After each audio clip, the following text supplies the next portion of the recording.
ገርመኝ ሳይንስም እስከዛሬ የተደነቀበት ከገባኦን ሰዎች ጋር ሲዋጋ ኢያሱ ጦርነቱ ሳያልቅ መምሸት ጀመረ። ሲመሽ ደግሞ ታውቃላችሁ በጦር ሕግ ጥንት ጦርነት ይቆማል። ለምን? ማን ማንን እንደሚወጋ ስለማይታወቅ ጦርነት ይቆምና በነጋታው ነው የሚጀምረው። ኢያሱ ቁጣው ሳይበርድ ጠላቶቹ ሳይጠፉ ጀንበር ስታዘቀዝቅ እንደዚህ ብሎ ጸለየ። እግዚአብሔር ሆይ አለ። ክብር ለእግዚአብሔር ይሁን። እግዚአብሔር ይውለ ጠላቶች እንደ ትቢያ ሳይበተኑ ይሄን በአይን ሳታይ ወደ መቃብር አትወርድም። አመፀኞች እጃቸውን ሳይሰጡ ይሄን በአይን ሳታይ ወደ መቃብር አትሄድም። እንደ ኢያሱ እልህ ይይዛሃል። መጽሐፍ ቅዱስ ምን እንደሚል ታውቃላችሁ? እግዚአብሔር ከዛም በፊት ከዛም በኋላ የሰውን ልጅ ልመና እንደዚያ ቀን ሰምቶ አያውቅም ይላል። ከዛም በፊት ከዛም በኋላ የሰውን ልጅ ልመና እግዚአብሔር እንደዛ ሰምቶ አያውቅም። ምን ቢለምን ነው ኢያሱ? አንተ ኢያሱ ማንም ያልጸለየው ጸሎት ነው የጸለየው። ሸምድዶ አይደለም ወይ ከጓደኛው ሰምቶ አይደለም። እንዲህ አለ፣ እግዚአብሔር ሆይ ጠላቶቼን ሳላጠፋ በገባኦን ሰማይ ላይ ፀሐይ፣ በኤላም ቆላ ጨረቃ ቀጥ ይበሉ አለ። በቃ ቀኑም አይምሽ ሌሊቱም አይምጣ ነው። ለሚያምን ይቻላል በል እስኪ። ለሚያምን ይቻላል። በቃ እንዳይመሽ አለ ጌታ ሆይ። እንዴ ይሄ ሰውዬ ቀበጠ። ለሱ ብቻ ነው እንደ ፀሐይ የምትወጣው? በዓለም ላይ ስንት ቢሊዮን ህዝብ አለ። አላደርገውም አላለም እግዚአብሔር። ተገረመ። ዛሬ የሚያስገርም ጸሎት የሚጸልዩ ሰዎች በዚህ ጉባኤ መሃል ይገኛል። ሰማይ ሲሰማቸው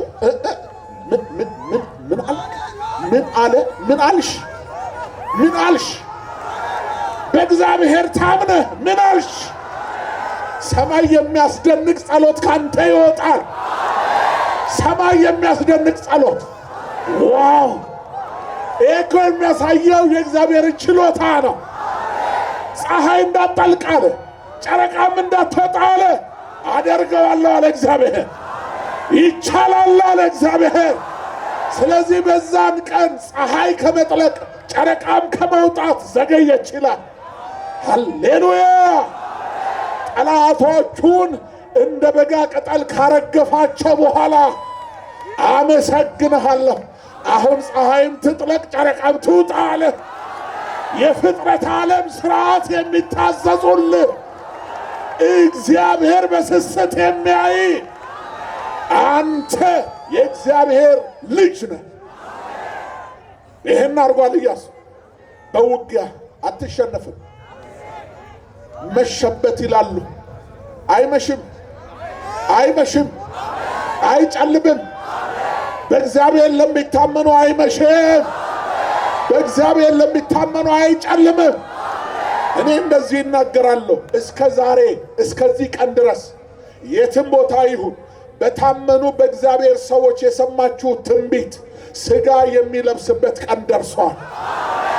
የተነገረላችሁ የሚፈጸምበት፣ የሰማችሁት አካል የሚይዝበት ጊዜ ደርሷል። ወቅት ደርሷል። እንደ ሀገር ቢሆን ይችን ከተማ እግዚአብሔር ከዚህ በፊት የተናገራት ቃል ሥጋ የሚለብስበት ቀን ደርሷል። ጊዜው ነው በልስኪያው ሰዓቱ ደርሷል በልስኪ። ክብር ለእግዚአብሔር ይሁን። እና ኢያሱ ከእስራኤል ልጆች ጋር ከባድ ውጊያ አድርጎ ነው መጽሐፉን የምታዩት። የመጨረሻው መጽሐፈ ኢያሱን ስትከፍሉት የመጨረሻው መጽሐፈ ኢያሱ ከምዕራፍ 13 እስከ 24 ያለውን ርስታቸውን ከተማይቱን እግዚአብሔር በእጃቸው አሳልፎ እንደሰጠው ታያላችሁ። ዝግጅት አልቋል።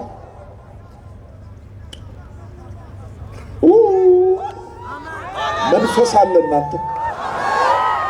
ሃሌሉያ! ክብር ለእግዚአብሔር። ተሰባብከንማ እንበተን። ተሰባብከን አንበተን። እሱ እግዚአብሔር ተሰባብከን አንበተን። የሚሰራ ነው ነው። የታምራት አምላክ የታምራት ጌታ በዚህች ከተማ ላይ አስደናቂ ክንዱን ይዘረጋል እግዚአብሔር። ትላንትና የአሕዛብን ከተሞች እንዳናወጠ ዛሬም ባንተ ያናውጣ። ይሄ የክብር ቃል እየሄደ የጠላትን መሰረቶች ነው የሚመጣ፣ ግንቦቻቸውን ነው የሚያፈርሰው። እና በመጨረሻ ከተማይቱ በእጃቸው ገባች። መጽሐፈ ኢያሱ ምዕራፍ 21 ቁጥር 45 ላይ አንድ አስደናቂ ቃል ታገኛላችሁ። መጽሐፉ ሊዘጋ ሲል ምን የሚል ቃል? እግዚአብሔር ለእስራኤል ልጆች ከተናገረው ተፈጸመ እንጂ አንድም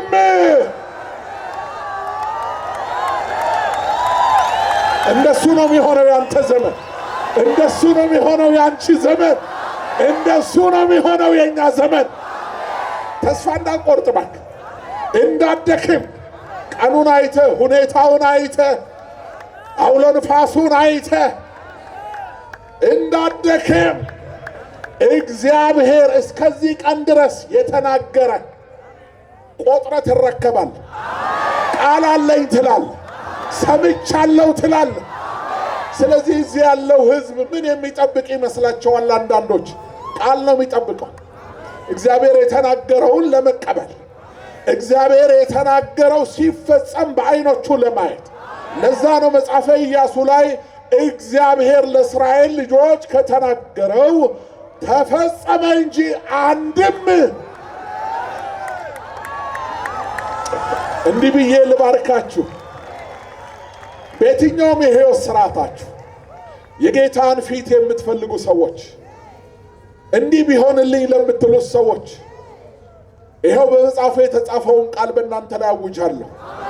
እግዚአብሔር ለእናንተ ከተናገረው ተፈጸመ እንጂ አንድም አልቀረም። ሐዋርያትን በትር ሳትይዙ ጨርቅ ሳትይዙ ወደ ዓለም ሂዱ አላቸው። ሲመለሱ ሪፖርት አቀረቡለት። ያለ በትር ላኳችሁ፣ ያለ ተለዋጭ ልብስ ላኳችሁ፣ አንዳች ጎደለባችሁ አላቸው። የነሱ መልስ ምንድን ነው? አንዳች እንኳን። እስኪ ጉባኤው ይበል በለው፣ ድገመው። ኢየሱስን ተከተልከው፣ አመንከው፣ ሁሉ ብዙ ሆንክለት። የጎደለብህ ነገር አለ ወይ? አንዳችስ እንኳን። ማንም ሊያሸማቅቅ እንዳይሞክር፣ ማንም ሊያሸማቅቅ እንዳይሞክር። የሕይወት ሥርዓትህን እያየ ምንድነው ያገኘኸው እያለ ምንድነው ያገኘሽው እያለ ሊያሸማቅቅ እንዳይሞክር። ከዘላለም ሕይወት በላይ ምን ሊያደርግልን? ቀድሞስ ኢየሱስን የተከተልነው ስለ ቁሳቁስ እኮ አይደለም፣ ስለ ኃጢአት ስርየትና ስለ ዘላለም ሕይወት ነው። ምንድነው የሚሉት እነዚህ ሰዎች? ኢየሱስ ያስከተለን እኮ 1 ኪሎ ግራም ወርቅ በእጁ ጨብጦ አይደለም፣ ወይንም ሱት ገበርዲን ለብሶ አይደለም፣ ወይ ዘመናዊ መኪና እየነዳ እኔን የተከተለ ሀብታም ይሆናል አይደለም ያለው። ወደህ አምነህ ግባበት ብሎ ራቆቱን መስቀል ላይ ተሰቅሎ ከወደድክ ተከተለኝ ነው ያለ። እንደ ኢየሱስ ጨዋ የለም፣ እንደ ኢየሱስ ጨዋ የለም። የትኛውም የእምነት ስርዓት በጨርቅ ሸፋፍኖ ነው ተከተሉ የሚል። እንጨቱን በጨርቅ ሸፍኖ፣ ድንጋዩን በጨርቅ ሸፍኖ ምንድነው እንዳትል እኮ ነው። ኢየሱስ ይኸውልህ ጠባሳ የለበትም፣ ሁሉን አሁን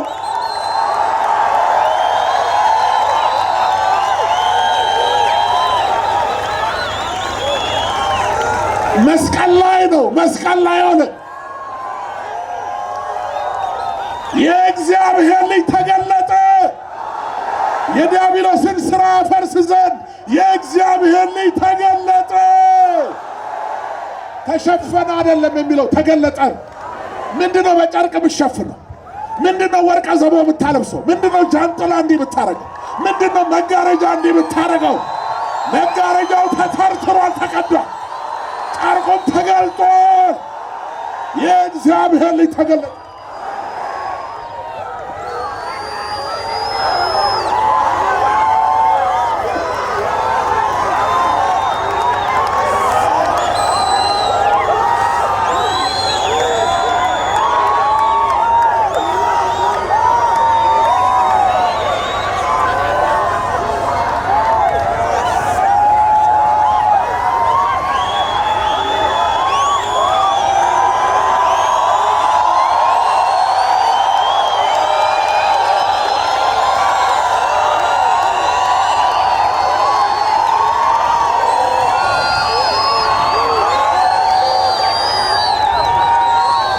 ይሄ ነው ያስከተለን።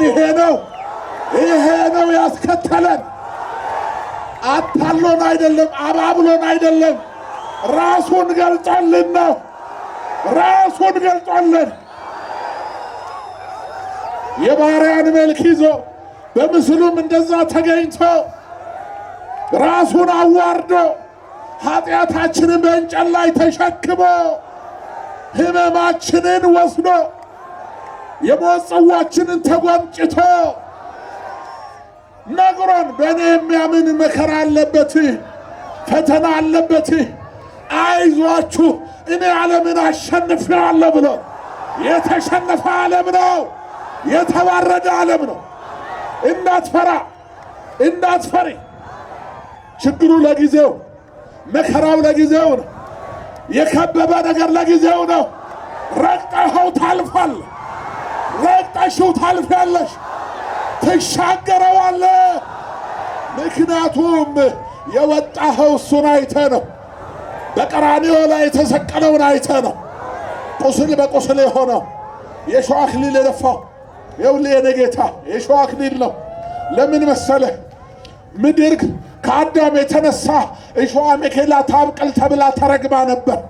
ልጆቼንም ሾክ አይወጋቸውም ብሎ ሾኩን ሰብስቦ ራሱ ላይ አደረገ። አንተ በነጻነት እንድትራመድ ነው ዛሬ። አንተ በነጻነት እንድትሄድ ነው ዛሬ። ለአንተ ደግሞ የብርሃን ዘውድ ሰጠ። እርቃኑን ሆነ፣ አንተን ጸጋ ለበሰ። እሱ እጅና እግሩ በችንካር ተበሳሳ፣ አንተ በመገረፉ ቁስል ተፈወስ። ይሄ ነው የኔና የናንተ ጆሹዋ። ይሄ ነው የኔና የናንተ ኢያሱ። ይሄ ነው የኔና እናንተ መሪ ኢየሱስ። እሱ ቅዱስ የድል ንጉሥ ኢየሱስ። ኢየሱስ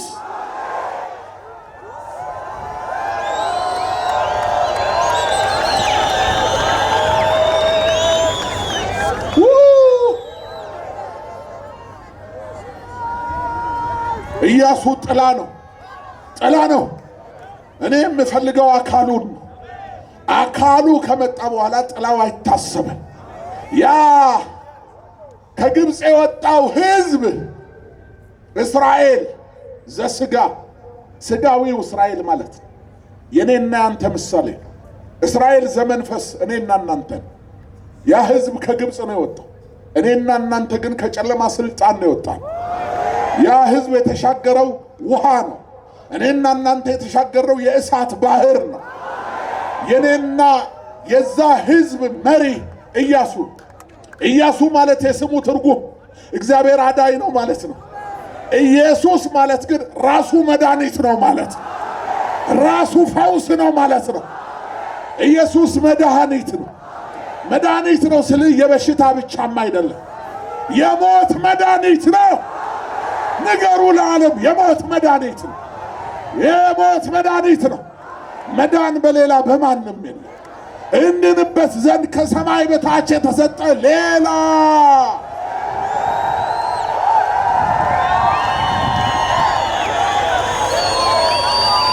የለም፣ ሌላ የለም። ከተማይቱ ትደነግጣለች ይለኛል እግዚአብሔር መንፈስ።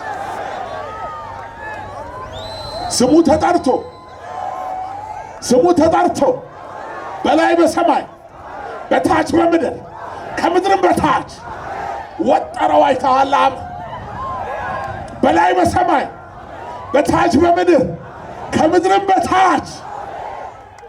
ይኸውልህ ኢየሱስ ጌታ ነው የምንለው ለመሞላቀቅ አይደለም፣ ለመበሻሸቅም አይደለም፣ የሃይማኖት ቤትም መፈክር ሆኖ እኮ አይደለም።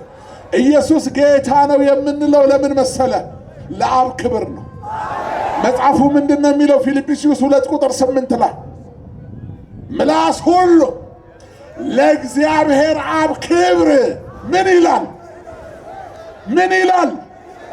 ምላስ ለእግዚአብሔር አብ ክብር ምን ይላል?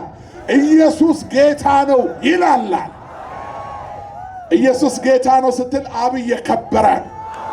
ሃሌሉያ በለው እስኪ ኢየሱስ ጌታ ነው በል። ድገም ድገም ድገም ድገም ድገም ድገም ድገም ሶዶ ድገም ድገም ድገም ድገም። ሃሌሉያ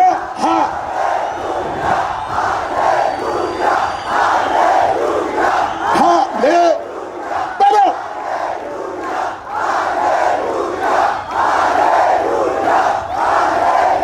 ክብር ክብር ክብር ይሁንልህ።